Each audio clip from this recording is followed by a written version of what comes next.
दिल दिया है जान भी देंगे, आए वतन तेरे लिए। अभी आप लोग देख रहे थे प्यारा सा प्रोग्राम देशभक्ति गीत, दिल दिया है जान भी देंगे।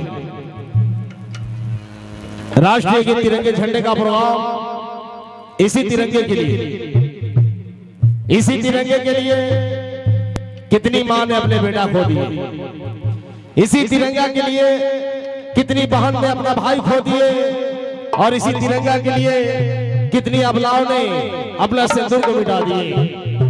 वतन पे मरने वालों को मेरा सलाम कह देना सुबह भैया। यही है नारा हमारा, कश्मीर है हमारा। हम देशभक्त हैं, वतन के लिए कुछ भी कर जाएंगे।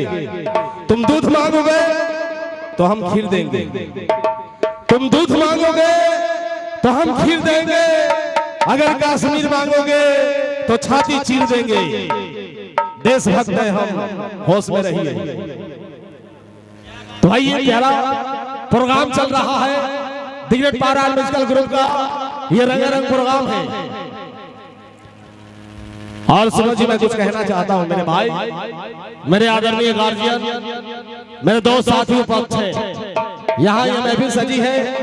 मैं कुछ बोलना चाहता हूं कि वतन के वास्ते क्या क्या नहीं किया हमने, वतन के वास्ते क्या क्या नहीं किया, दिल तोड़ के आपने अच्छा नहीं किया। मजा आ रहा है कि हमने वतन के वास्ते क्या क्या नहीं किया, दिल तोड़ के आपने अच्छा नहीं किया, और फकीरी में गुजार दी है जिंदगी हमने, फकीरी में गुजार दी ये जिंदगी हमने, कभी जमीन का सौदा नहीं किया।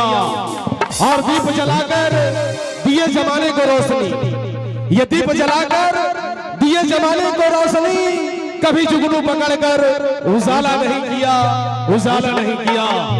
और आइए मेरा सा प्रोग्राम आप सबके नाम, जिस तरह आप लोग देखते हैं मोबाइल के माध्यम से, हॉल के पर्दे के माध्यम से सुनते हैं, रेडियो के माध्यम से पारो जी का प्रोग्राम, उसी तरह से दिग्गज पारा म्यूजिकल ग्रुप आप सभी मेहमान का स्वागत कर रही है। आज की रात खुशी की रात है, शुभ विवाह की शुभ रात है, दुआओं की मिलन की रात है। इस खुशी के अवसर पे जो प्रोग्राम रखने जा रहे हैं, हेलो चॉइस, हेलो फरमाइश, चित्रहार ग्रुप डांस और रोमांस का प्रोग्राम सभी कलाकार की ओर से। Come on ready.